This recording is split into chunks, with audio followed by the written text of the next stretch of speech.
প্রত্যাহারের সময় পেরোনোর পরও লেবাননে ইসরায়েলি সেনাদের অবস্থান জারি রেখেছে ইসরায়েল। বদলা নিচ্ছেন ট্রাম্প কলম্বিয়ার সঙ্গে বাণিজ্য যুদ্ধ, আর তাই তো যুক্তরাষ্ট্র কলম্বিয়া পাল্টাপাল্টি শুল্ক আরোপের খেলায় মেতে উঠেছেন। শুল্ক আরোপে রাশিয়াকে বাধ্য করার ক্ষমতা কি যুক্তরাষ্ট্রের আছে? ট্রাম্পের এই হুঁশিয়ারিতে কতটা অর্থনৈতিকভাবে পঙ্গু হবে রাশিয়ার অর্থনীতি? 2 বছরের মধ্যে দিল্লিকে বাংলাদেশি মুক্ত করব বললেন বিজেপি নেতা অমিত শাহ। কেন বাংলাদেশিদের নিয়ে এত চড়াও হলেন এই নেতা? ভারতে নয়, উন্নত চিকিৎসায় এবার চীন যাবে বাংলাদেশিরা। চীন বাংলাদেশের এমন সম্পর্কে চিন্তার ভাঁজ দেখা দিয়েছে ভারতের কপালে। প্রত্যাহারের সময় পেরোনোর পরও লেবাননে ইসরায়েলি সেনাদের অবস্থান জারি রেখেছে ইসরায়েল। হাজার কথা বা চুক্তিতেও নিজেদের সিদ্ধান্ত থেকে পিছু হচ্ছে না তারা, পুনর্বহাল রেখেছে তাদের বর্বর চিন্তাধারার। যুক্তরাষ্ট্র ও ফ্রান্সের মধ্যস্থতায় ইসরায়েলের হিজবুল্লাহর 14 মাস ধরে চলা সংঘাতের অবসানে 60 দিনের এক যুদ্ধবিরতি চুক্তি স্বাক্ষরিত হয়েছে। চুক্তি অনুযায়ী দক্ষিণ লেবানন থেকে ইসরায়েলি সৈন্য প্রত্যাহার এবং হিজবুল্লাহর যোদ্ধা ও অস্ত্রশস্ত্র সরিয়ে নেওয়ার কথা রয়েছে। কিন্তু চুক্তি কার্যকরের মেয়াদ 25 জানুয়ারি ভোর পেরিয়ে গেলেও দক্ষিণ লেবাননে ইসরায়েলি সৈন্যদের অবস্থান বলবৎ রয়েছে। ইসরায়েল বলছে, মার্কিন যুক্তরাষ্ট্রের মধ্যস্থতায় হিজবুল্লাহর সঙ্গে যুদ্ধ থামিয়ে দেওয়ার জন্য স্বাক্ষরিত যুদ্ধবিরতি চুক্তি কার্যকরের নির্ধারিত 25 জানুয়ারি সময়সীমার বাইরেও দক্ষিণ লেবাননে সৈন্য মোতায়েন রাখবে ইসরায়েলি প্রতিরক্ষা বাহিনী। দক্ষিণ লেবাননকে হিজবুল্লাহর অস্ত্রমুক্ত করার জন্য লেবানন এখন পর্যন্ত যুদ্ধবিরতি চুক্তি পুরোপুরি কার্যকর করেনি বলে অভিযোগ করেছে ইসরায়েল। অপরদিকে যুদ্ধবিরতি চুক্তি অনুযায়ী দক্ষিণ লেবানন থেকে সৈন্য প্রত্যাহারে ইসরায়েলি বাহিনীর গড়িমসির কথা বলেও অভিযোগ করেছে যুক্তরাষ্ট্র সমর্থিত লেবাননের সেনাবাহিনী। ইসরায়েলি সামরিক বাহিনী বলছে, দক্ষিণ লেবাননের সন্দেহভাজন লেবানিজ নাগরিকরা ইসরায়েলি সৈন্যদের দিকে যাওয়ার চেষ্টা করছে। সৈন্যরা দক্ষিণ লেবাননের সতর্কতামূলক পদক্ষেপ হিসেবে গুলি চালিয়েছেন। ওই সময় হুমকি তৈরি করা কয়েকজন সন্দেহভাজনকে ইসরায়েলি সেনাবাহিনী গ্রেফতারও করেছে।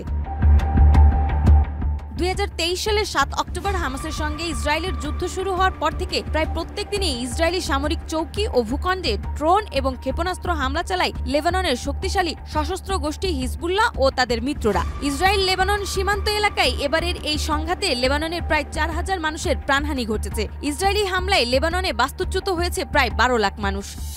বদলা নিচ্ছেন ট্রাম্প কলম্বিয়ার সঙ্গে বাণিজ্য যুদ্ধ, আর তাই তো যুক্তরাষ্ট্র কলম্বিয়া পাল্টাপাল্টি শুল্ক আরোপের খেলায় মেতে উঠেছেন। ধারণা করা হচ্ছে এর ফলে বড় আকারের মাশুল গুনতে হবে দুই দেশের নাগরিকদের।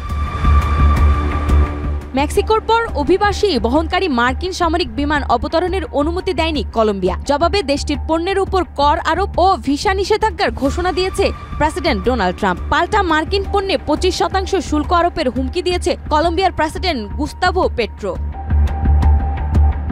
যুক্তরাষ্ট্রের প্রেসিডেন্ট হিসেবে ডোনাল্ড ট্রাম্প দায়িত্ব নেওয়ার পরই অভিবাসীদের বিরুদ্ধে কঠোর অবস্থা গ্রহণ করে তার প্রশাসন। শরণার্থী হিসেবে থাকার অনুমতি বাতিল হওয়ায় অনেককে নিজ দেশে ফেরত পাঠানো হচ্ছে। এক্ষেত্রে ব্যবহার করা হচ্ছে মার্কিন সামরিক বাহিনীর বিমান। 26 জানুয়ারি অভিবাসী বহনকারী দুটো বিমানকে অবতরণ করতে দেয়নি কলম্বিয়া। দেশটির প্রেসিডেন্ট গুস্তাভো পেট্রো দাবি, শরণার্থীরা অনেক কষ্টে যুক্তরাষ্ট্রে প্রবেশ করেছিলেন, তাদেরকে অপরাধীর মতো দেশে ফেরত পাঠানো গ্রহণযোগ্য না।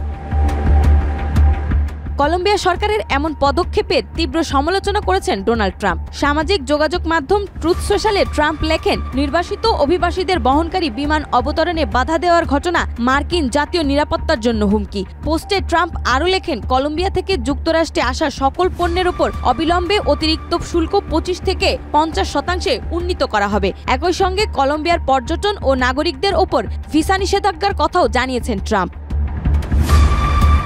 ট্রাম্পের হুমকির দ্রুত প্রতিক্রিয়া জানান লাতিন আমেরিকায় যুক্তরাষ্ট্রের তৃতীয় বৃহত্তম বাণিজ্যিক অংশীদার কলম্বিয়া। দেশটির প্রেসিডেন্ট গুস্তাভো পেট্রো বলেন, তিনিও যুক্তরাষ্ট্রের পণ্যের উপর 25% প্রতিশোধমূলক শুল্ক আরোপ করবেন। এই বিষয়ে ব্যবস্থা নিতে বাণিজ্য মন্ত্রীকে নির্দেশ দিয়েছেন তিনি। শুল্ক আরোপে রাশিয়াকে বাধ্য করার ক্ষমতা কি যুক্তরাষ্ট্রের আছে? ট্রাম্পের এই হুঁশিয়ারিতে কতটা অর্থনৈতিকভাবে পঙ্গু হবে রাশিয়ার অর্থনীতি? নাকি ট্রাম্পের এই হুঁশিয়ারি ফাঁকা আওয়াজে ছেলে ভুলানোর গল্পের মতো?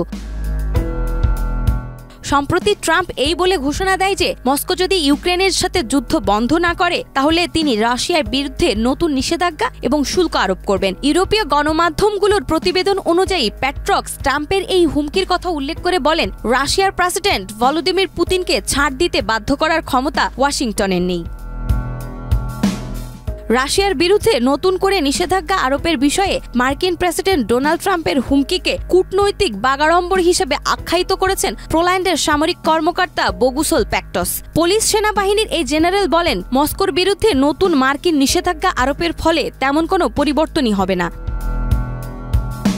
পোল্যান্ডের ওই জেনারেল উত্তর আটলান্টিকের চুক্তি সংস্থা ন্যাটোর ইউক্রেনের সদস্যপদ অর্জনের জন্য পশ্চিমাদের অব্যাহত প্রচেষ্টাকে মস্কো এবং কিয়েভের মধ্যে যুদ্ধবিরতি অর্জনের পথে অন্যতম বাধা বলেও অভিহিত করেছেন। অন্যদিকে রাশিয়ার জাতীয় নিরাপত্তা পরিষদের উপপ্রধান দিমিত্রি মেদভেদেভ ২৬ জানুয়ারি বলেছেন, মার্কিন প্রেসিডেন্ট ডোনাল্ড ট্রাম্প তার ক্ষমতা গ্রহণের প্রথম সপ্তাহে বিশ্বকে বিভ্রান্ত করার চেষ্টা করছেন, তবে রাশিয়া এতে বোকা বনবে না।